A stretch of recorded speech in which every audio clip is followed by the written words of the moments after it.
नमस्कार, आप देख रहे हैं CWB हिंदी न्यूज।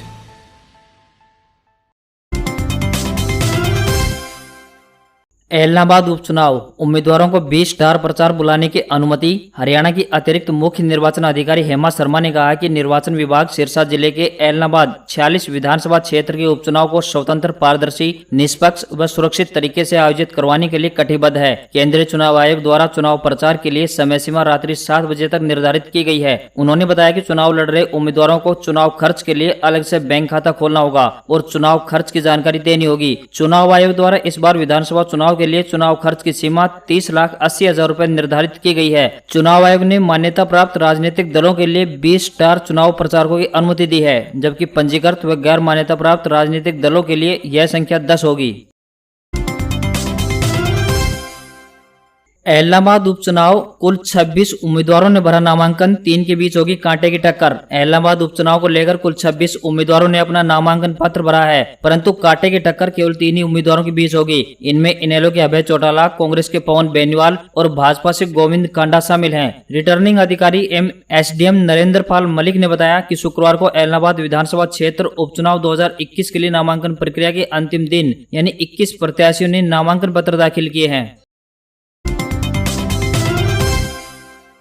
रणजीत सिंह हत्याकांड में राम रहीम दोषी, 19 साल पुराने मामले में पंचकुला में CBI की विशेष अदालत में हुई सुनवाई। 12 अक्टूबर को सुनाई जाएगी सजा। हरियाणा के बहुचर्चित और 19 साल पुराने रणजीत सिंह हत्याकांड में डेरा सच्चा सौदा प्रमुख राम रहीम समेत 5 लोगों को दोषी करार दिया गया है। पंचकुला में CBI की विशेष अदालत में जज डॉक्टर सुशील कुमार गर्ग ने करीब 2.5 घंटे बहस के बाद आरोपियों को दोषी करार दिया। 5 दोषियों को 12 अक्टूबर को सजा सुनाई जाएगी। दोषियों में गुरमीत राम रहीम, तत्कालीन डेरा प्रबंधक कृष्णलाल, अवतार, जसबीर और शब्दिल शामिल हैं। राम रहीम रोहतक में 2 साध्वियों के यौन शोषण मामले में 20 साल व छत्रपति हत्याकांड में उम्र कैद की सजा काट रहा है। उसे 25 अगस्त 2017 को पंचकुला की अदालत में पेश किया गया था। CBI की विशेष अदालत ने दोषी करार देते हुए गुरमीत को रोहतक की सुनारिया जिला जेल में भेज दिया गया था।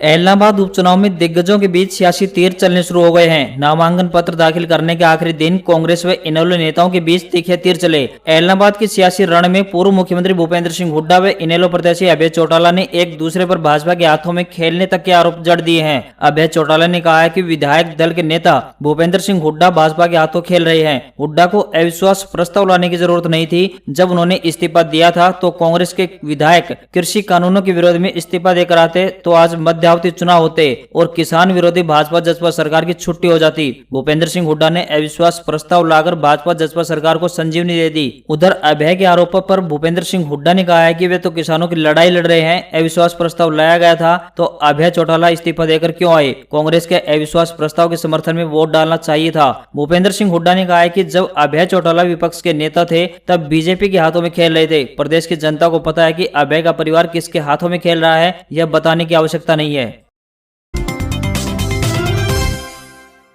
देश पर मंडराया एक और भीषण चक्रवाती तूफान जवाद का खतरा, कई राज्यों में होगा असर। एक तरफ देश से मानसून की विदाई चल रही है तो दूसरी तरफ एक भीषण चक्रवाती तूफान की देश में फिर से आहट सुनाई देने लगी है, क्योंकि बंगाल की खाड़ी में भीषण चक्रवाती तूफान बनने जा रहा है। साल 2021 में छोटे से समय अंतराल में 4 बड़े चक्रवाती तूफान ताउते, यास, गुलाब, शाहीन के बाद एक बार फिर एक नए भीषण चक्रवाती तूफान का खतरा भारत पर मंडराने लगा है। उत्तरी अंडमान के समुद्र यानी बंगाल की खाड़ी में 10 अक्टूबर के आसपास लो प्रेशर एरिया के सक्रिय होने का अनुमान है। इसके बाद अगले 4 से 5 दिनों में यह लो प्रेशर डीप डिप्रेशन में बदल जाएगा और एक शक्तिशाली भीषण चक्रवाती तूफान के अंदर तब्दील हो जाएगा। इस बार जो साइक्लोन चक्रवाती तूफान बन रहा है उसका नाम जवाद होगा, जिसका नामकरण सऊदी अरब ने किया है। चक्रवाती तूफान को उड़ीसा, आंध्र प्रदेश, छत्तीसगढ़, मध्य प्रदेश, उत्तर प्रदेश, महाराष्ट्र पर प्रभाव तो पड़ेगा ही, बल्कि NCR, दिल्ली, हरियाणा व पूर्वी राजस्थान तक असर होने की पूरी संभावना बन रही है, जो इसके शक्तिशाली होने का सबूत दिखाएंगे। 17 से 18 अक्टूबर तक हरियाणा, NCR, दिल्ली एवं पूर्वी राजस्थान तक मौसम गतिशील एवं परिवर्तनशील रहेगा।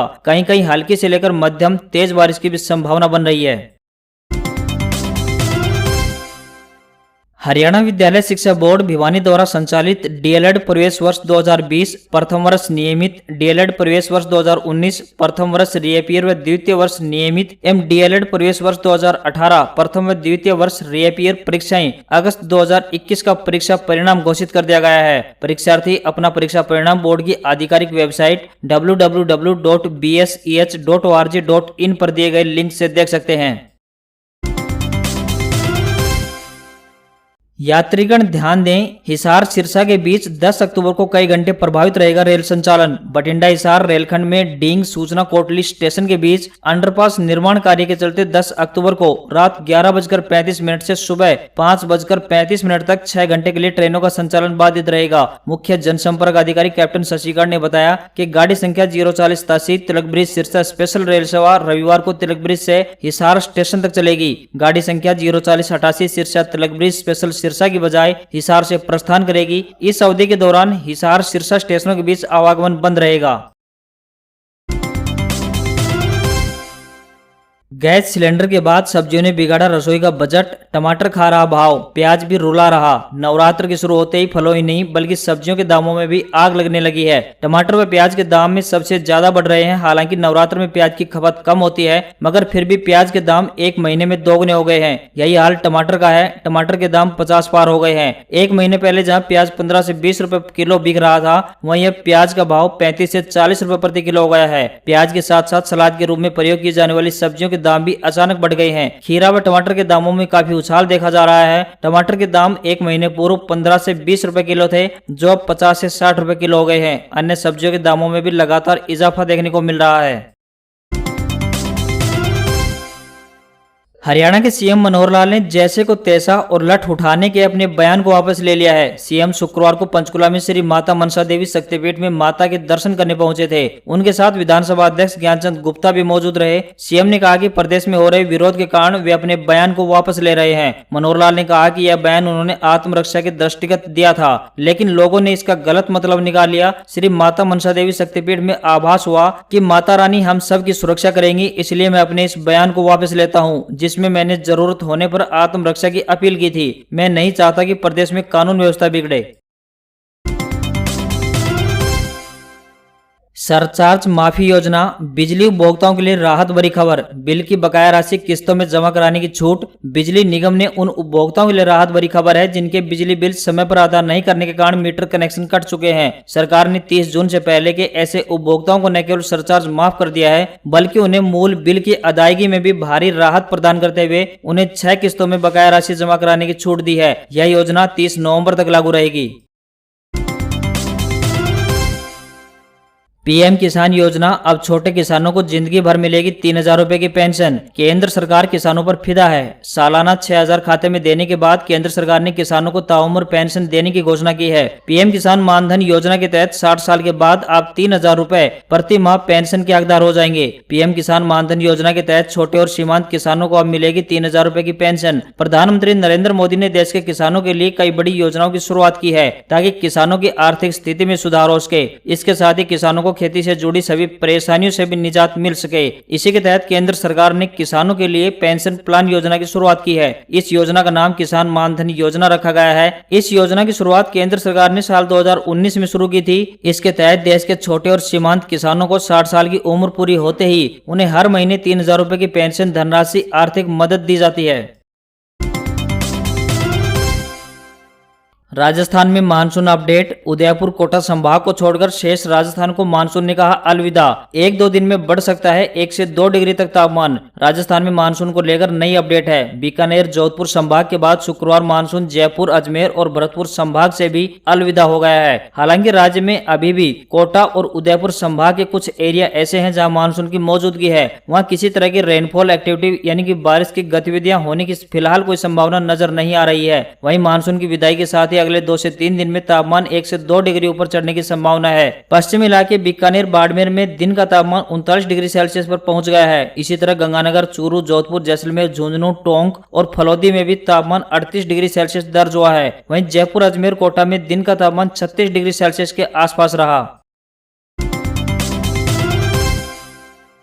आरएएस पटवार परीक्षा देने वालों के लिए भी फ्री बस यात्रा। परीक्षा से एक दिन पहले और एक दिन बाद तक रोडवेज बसों में फ्री सफर। अभ्यर्थियों को दिखाना होगा फोटो आईडी और परमिशन लेटर। राज्य में इस महीने होने वाली 3 प्रतियोगी परीक्षाओं के लिए अभ्यर्थियों के लिए राजस्थान रोडवेज ने फ्री सफर का आदेश निकाल दिया है। इसमें पटवारी भर्ती परीक्षा के अलावा राजस्थान राज्य एवं अधीनस्थ सेवाएं, संयुक्त प्रतियोगी यानी आरएएस, शीघ्र लिपिक यानी स्टेनोग्राफर की परीक्षा शामिल है। इससे पहले रीट के लिए भी राज्य सरकार ने सभी अभ्यर्थियों के लिए फ्री यात्रा उपलब्ध कराई थी। आदेशों के मुताबिक 27 अक्टूबर को आरएएस भर्ती परीक्षा प्री का एग्जाम है। इसी तरह पटवारी भर्ती की परीक्षा 23 और 24 अक्टूबर और स्टेनोग्राफर भर्ती परीक्षा 29 से 31 अक्टूबर तक है। इन सभी पेपर से एक दिन पहले और पेपर खत्म होने के अगले दिन तक परीक्षा देने वाले स्टूडेंट्स रोडवेज बसों में फ्री सफर कर पाएंगे। यह फ्री सफर परीक्षा देने के लिए अपने गृह जिले से लेकर परीक्षा केंद्र तक जाने और परीक्षा देकर लौटने के लिए केवल एक बार ही मान्य होगा।